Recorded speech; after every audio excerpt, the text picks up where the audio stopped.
that lockdown, I got my first son. He was born in January 2020. Yeah. And so it was we had a break on our tour from March 2020 to end of sort of August 2020. So in those 5 months I stayed home. It was the best vacation. Best vacation. A newborn.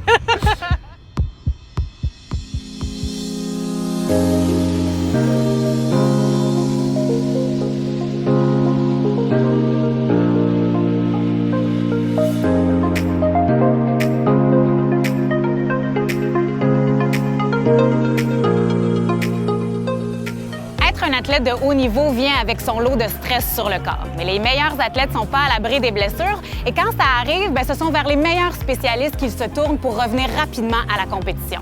Donc évidemment, on parle de blessures physiques, des blessures qu'on voit. Mais qu'en est-il des blessures qui surviennent entre les deux oreilles?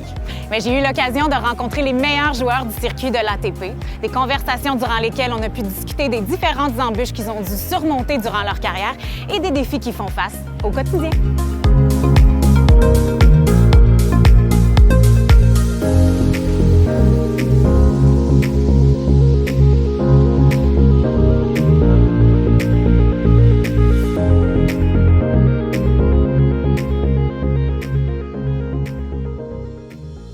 Une saison est si longue, il y a tellement de tournois, tu es à l'extérieur de la maison. Comment tu vis ça? C'est un peu cet exil pour le sport. Ouais, c'est une particularité aussi de notre métier.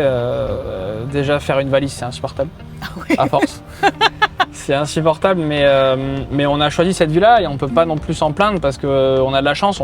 Notre métier, c'est normalement le sport qu'on aime le plus.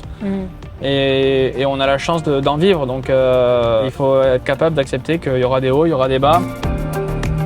How do you keep focus or your mind in a good place without your family? Is there someone on your team that you can rely on or you feel comfortable?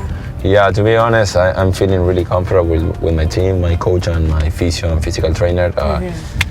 If not, it's really tough because they are the guys that you spend the most time with. So They're your second family. Yeah, of course. But now that I'm in a better ranking, you play better tournaments, better cities, better hotels. Everything is better, so it's much easier.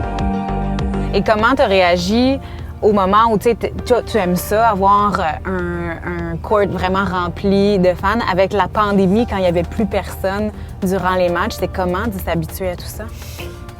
Au début, c'était déjà bizarre parce que tu es habitué au bout d'un moment de jouer sur les courts centrales avec beaucoup de monde. Et en même temps, c'est aussi le truc, c'est que quand tu joues des tournois juniors, des tournois futurs, souvent tu joues sans public.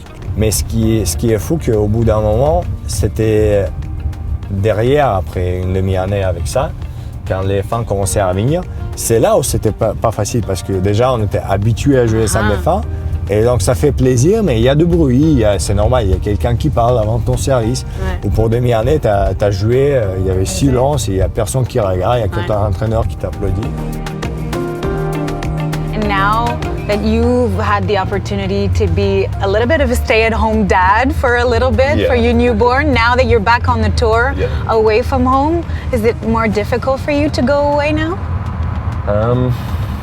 Absolutely, just because days at home I have now two boys now at home, and practice, fitness session, get some rest, and in between, play around with them, and then, take care of them. And so I just always enjoy my time at home. And since my second boy was 6 months, that was in March of this year, they started to travel a little bit more.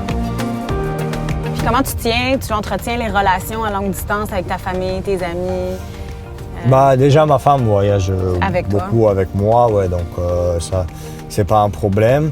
Avec les amis, parfois, ça peut être beaucoup moins facile. I miss a lot home. I woke up on Saturday and in Europe 9 a.m. and Argentina was 4 a.m. and they were partying or whatever and sending me pictures and I was okay, why I'm not there?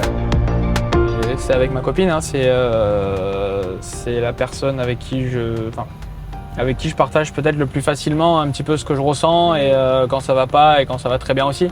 Mais on a quand même ce confort-là qui permet de garder un petit peu ses repères, et c'est aussi super important en termes de stabilité émotionnelle, même en dehors du cours, c'est des repères qui sont essentiels.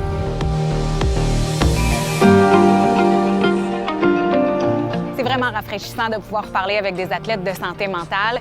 Et même si les joueurs de l'ATP et nous vivons des réalités complètement différentes, il y a quand même des thèmes communs qu'on peut retenir. Et j'espère que vous aussi, vous vous reconnaissez dans certains des témoignages. Merci d'avoir pris la route avec nous.